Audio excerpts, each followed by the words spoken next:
Olá, tudo bem? Estamos aqui para continuar a gravar essa série de vídeos dedicada ao pós-capitalismo e agora vamos pegar no período que antecedeu a Segunda Guerra Mundial até os dias de hoje. Como é um período relativamente longo e muita história em termos de economia passou por esse período, provavelmente haverá necessidade de cortar este vídeo em pelo menos uma parte, mas vamos para não ficar demasiado longo. Bom, vamos então começar por falar de um livro que eu comprei há uns anos atrás da jornalista da Globo, economista e jornalista da Globo, Miriam Leitão, e que se chama A Saga Brasileira. E porquê que eu trago este livro? Porque ele tem muito a ver com esse período que antecedeu a Segunda Guerra Mundial.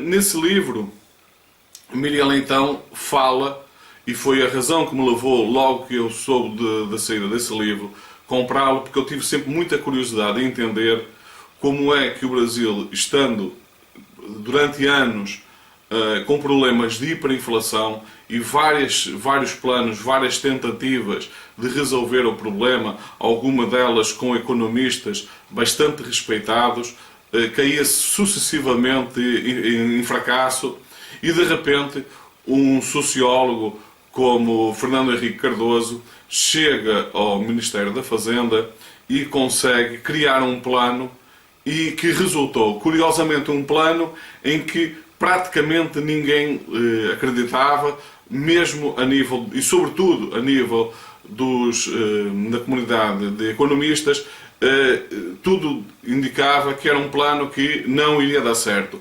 E, no entanto, foi esse plano que funcionou e com excelentes resultados que ainda hoje o Brasil tem vivido. Resultou até hoje, apesar de todos os problemas que o Brasil tem tido, foi um plano realmente que teve um resultado excelente.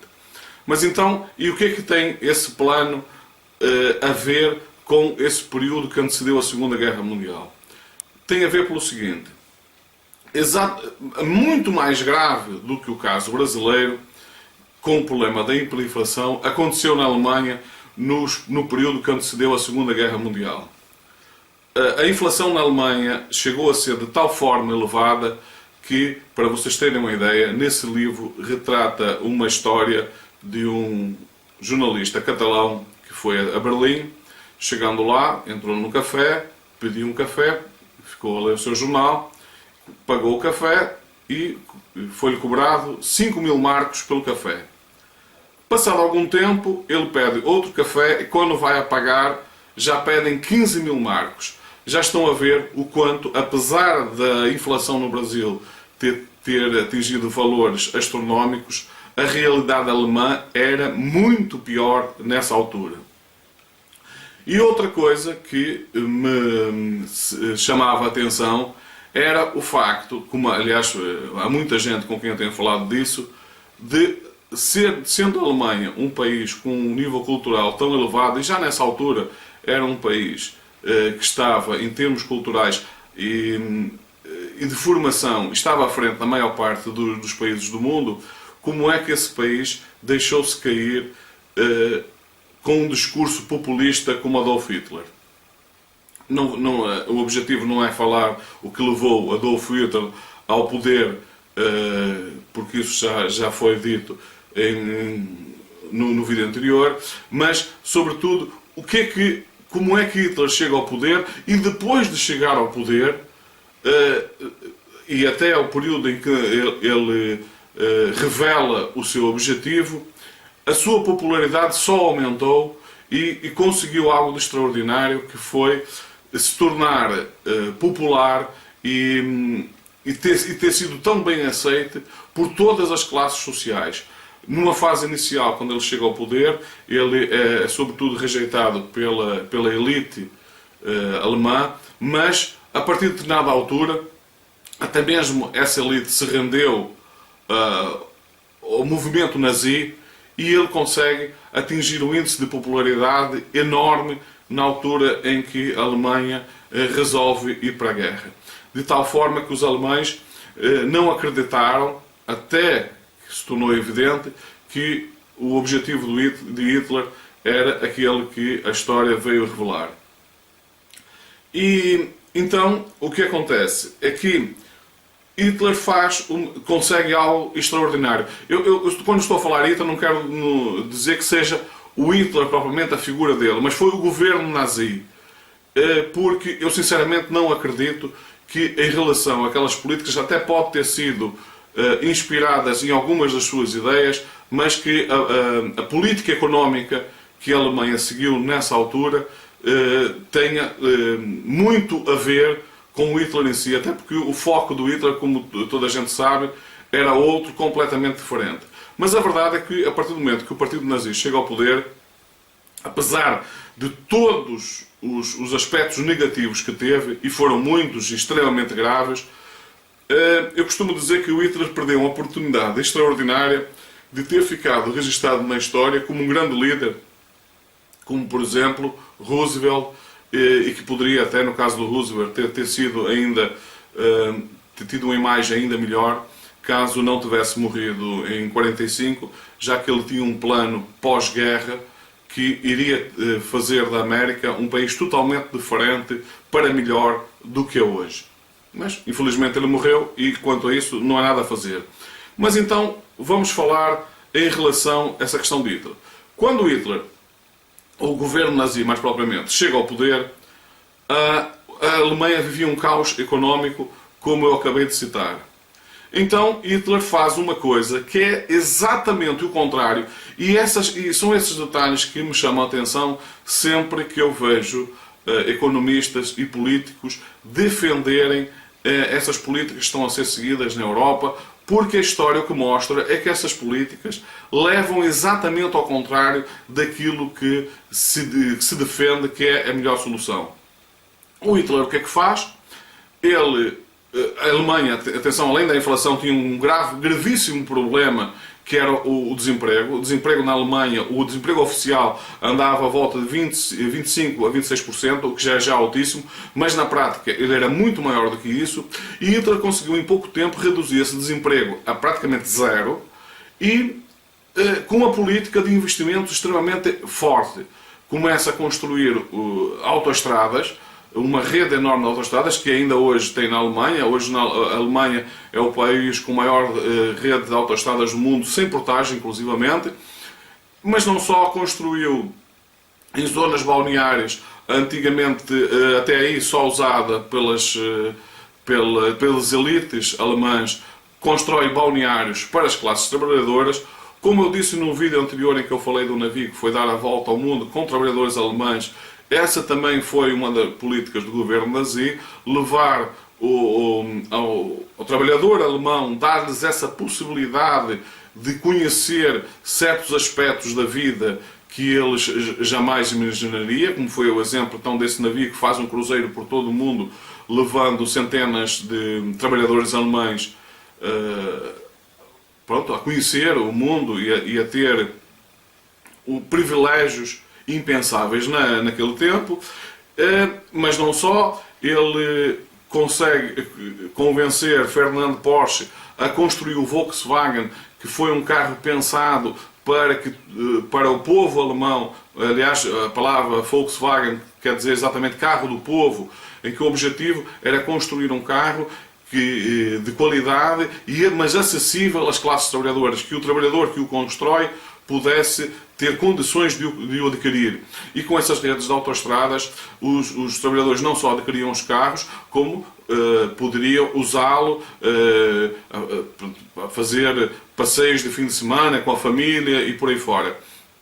Eu acredito inclusivamente que a inspiração dele para esse Volkswagen tenha partido de um projeto no início do século de Henry Ford, quando lançou o modelo T, e eu acredito nisso não só pelo facto de ser a ideia, a concepção ser semelhante, porque Henry Ford, quando lançou o modelo T, o seu objetivo era um carro que o trabalhador que o construía fosse capaz de o comprar, e portanto ele viu esse potencial de um mercado bastante alargado de carros, pronto, tomou uma série de medidas a nível das suas empresas para não só construir carros em massa, mas carros que pudessem ser vendidos em grande quantidade para a classe média, que nessa altura nem pensaria em possuir carro. E outra razão que me leva a pensar que tenha sido motivado também por isso é que Henry Ford era um grande admirador de Adolf Hitler e do partido nazi. Então, o que é que a Alemanha faz? Num cenário em que o país está economicamente arrasado, o que ele faz é exatamente o contrário que normalmente o capitalismo, sobretudo o capitalismo liberal, defende. Ele toma medidas no sentido de incentivar a produção e, com isso, reduziu o desemprego a praticamente zero, permitiu que os trabalhadores tivessem capital para investir, isso fez dinamizar a economia alemã como um todo. Dessa forma, ele conseguiu algo de extraordinário, que foi não só atrair cada vez mais a classe média e os trabalhadores à sua causa, como mesmo as elites acabam por aderir a essa sua ideia. Infelizmente, na sua cabeça havia algo extremamente perverso, foi o caso do genocídio dos judeus e foi a Segunda Guerra Mundial, por todo aquele ódio que ele tinha contido dentro dele. Mas o que eu quero falar, como o tema destes vídeos é falar sobre economia, eu quero chamar a atenção para esse aspecto económico que normalmente não se fala. Quando o Partido Nazi chega ao poder, ele consegue resolver o problema da inflação na Alemanha, consegue resolver o problema do desemprego e consegue pôr a Alemanha a crescer. De tal forma que Hitler, quando chega ao poder em 1933, em 3 anos apenas, a Alemanha organiza os Jogos Olímpicos e, para espanto da comunidade internacional, quando chega na Alemanha, vê um país em crescimento e um país moderno, com pessoas felizes, do modo geral. Portanto, a imagem que o mundo foi encontrar da Alemanha foi totalmente diferente daquela que tinham. É claro que muita dessa imagem foi uma imagem mascarada, porque durante esse período escondeu-se o problema dos judeus. Mas, em relação à economia, efetivamente, a Alemanha mostrou qual era o caminho para a saída da crise. Aliás, muito semelhante ao que Roosevelt fazia nos Estados Unidos com o New Deal. Então, eu já chamo a atenção desse aspecto que acontece com a Segunda Guerra Mundial. A partir da Segunda Guerra Mundial, então, o pensamento em termos económicos que é posto em prática a partir daí, foi precisamente o chamado keynesianismo. São as ideias de John Keynes que consegue se impor e, durante um período bastante longo da história, Friedrich Hayek e toda a sua ideias liberais são postas de lado. O mundo vem a conhecer então um período de crescimento bastante acentuado que durou desde o final da Segunda Guerra Mundial até finais da década de 70. No início da década de 70, por volta de 73, houve a crise do petróleo, que não tem nada a ver com esse facto, mas durante todo esse período o que aconteceu é que o mundo esteve em constante crescimento e a qualidade de vida foi dos trabalhadores e do povo, do modo geral, foi sempre melhorando, de forma que as novas gerações sabiam sempre que iam encontrar um mundo melhor do que encontrar os seus pais. O que acontece? Entretanto, quando chega ao poder na Inglaterra Margaret Thatcher e Ronald Reagan nos Estados Unidos, é que essa política muda. Influenciados pelos pensamentos de Friedrich Hayek e Milton Friedman, conseguem convencer Ronald Reagan e Margaret Thatcher a uma mudança na política e voltar a impor a política liberal, com que já tinha demonstrado no passado quais eram as suas consequências. Essas políticas são retomadas e resultado daí é que o mundo, de facto, durante um período, porque normalmente quando essas políticas são lançadas num período inicial, é normal que elas produzam algum resultado positivo, só que o conceito de deixar o mercado funcionar livremente não esconde a realidade da ganância natural que existe no ser humano. Então, a ânsia pelo lucro a qualquer custo acaba por levar as elites financeiras e, portanto, e os capitalistas, de modo geral, a procurar a maximização do lucro a qualquer preço. A questão social é uma questão com a qual eles não se importam minimamente. Para vocês terem uma ideia, recentemente eu assisti a uma conferência de um economista americano em que ele falou de uma muito conhecida marca de artigos desportivos. Eu não vou dizer qual é a marca, pelo simples facto de falar dessa marca, que poderia trazer a ideia que é só essa marca que pratica isso, porque, quando na realidade são todas as grandes marcas. Então essa marca de calçado produzia, de artigos desportivos, produzia, por exemplo, ténis na Indonésia, pagando salários de cerca de 12 cêntimos a hora, e esses calçados chegavam nos Estados Unidos por um custo real de cerca de 10 dólares, incluindo transportes e tudo mais, e eram vendidos nas lojas por cerca de 100 dólares esses calçados. E um preço que os americanos até achavam acessível. Agora, reparem, nesse aspecto extremamente importante. Sempre que se fala que hoje o mundo existe na prática continua a existir na prática um modelo esclavagista, normalmente as pessoas acham que isso é um exagero, porque a escravatura foi abolida no século XIX. Mas agora eu faço a seguinte pergunta. Se perguntassem, por exemplo, a um grande capitalista a seguinte situação: o que é que você preferia? Possuir, por exemplo, 3.000 escravos, em que você não lhes pagaria absolutamente nada, no entanto você estaria responsável por lhe garantir alojamento, comida, roupa, para ele trabalhar para si e, evidentemente, nos dias em que ele não pudesse trabalhar por doença ou por velhice, você estaria obrigado a cuidar desse trabalhador, independentemente dele poder trabalhar ou não. Ou a outra alternativa é você pagar-lhe 12 cêntimos por hora e você não tem nenhuma preocupação com isso. Se ele ficar doente, você não tem que pagar nada.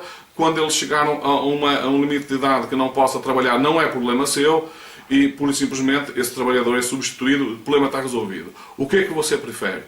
Evidentemente que esse empresário vai preferir, inclusivamente, ter um trabalhador sem nenhum compromisso, pagando os tais 12 cêntimos a hora. Ou seja, na prática, quando se paga níveis de salários desse género, realmente vocês têm razão, não se pode falar em escravatura, mas sim algo muito pior do que a escravatura. Porque o senhor de escravos, apesar de tudo, tinha, em relação ao seu escravo, alguns cuidados que ele tinha que ter, porque, embora infelizmente ele tratasse um ser humano como propriedade sua, quando esse trabalhador, quando esse escravo não podia trabalhar, ele não era pura e simplesmente chacinado.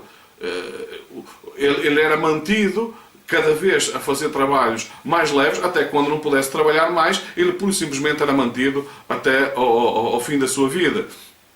Não estou a dizer que a escravatura é uma coisa boa, muito pelo contrário. O que eu estou a dizer é que quando nós admitimos esse tipo de situações, inclusivamente quando nós nos dispomos a comprar esse tipo de produtos, nós temos que não ser hipócritas e admitir que, de facto, estamos a colaborar com essa forma de escravatura.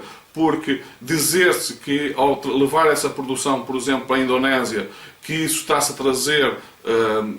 trazer alguma vantagem para a Indonésia, não está. O que estão a fazer é dos trabalhadores indonésios, pior ainda do que escravos, para aumentar de forma significativamente o lucro de muito poucas pessoas. Portanto, é toda essa mentalidade neoliberal que entra em vigor começa a dominar o mundo a partir do momento em que Ronald Reagan e Margaret Thatcher chegam ao poder, que nos levou até aos dias de hoje. E hoje o que é que aconteceu? Mais uma vez, a ganância fez com que as diferenças entre os mais ricos e os mais pobres atingissem níveis de tal forma absurdos que, ainda agora recentemente, na reunião de Davos, foi declarado que os 8 homens mais ricos do mundo, 8 homens apenas, mais ricos do mundo, têm o equivalente ao mesmo que metade da população mundial. E que a previsão é que dentro de 25 anos apenas haverá o primeiro trilionário no mundo. E eles, pronto, é relatado a título de exemplo que esse trilionário, se gastasse para gastar toda a sua fortuna, ele gastando cerca de $1 milhão por dia, precisaria de algo como 2.738 anos a gastar $1 milhão por dia para gastar toda essa fortuna. Estão a ver que isso é algo de inconcebível. Em alguma altura isso tinha que causar problemas e por esse motivo, e não só, como iremos ver depois, esse problema está a surgir. E está a surgir não só com o fim do modelo neoliberal, mas com o fim do capitalismo de um modo geral. Mas isso é tema para o próximo vídeo e a partir daí dos próximos vídeos em que vamos nos focar então no pós-capitalismo, que é afinal de contas o tema desta série de vídeos. Então, caso continue a gostar dos vídeos e não tenha ainda subscrito o canal, subscreva, partilhe nas redes sociais e dê o seu like para que este vídeo chegue ao maior número de pessoas possíveis. Passem muito bem, vemo-nos no próximo vídeo.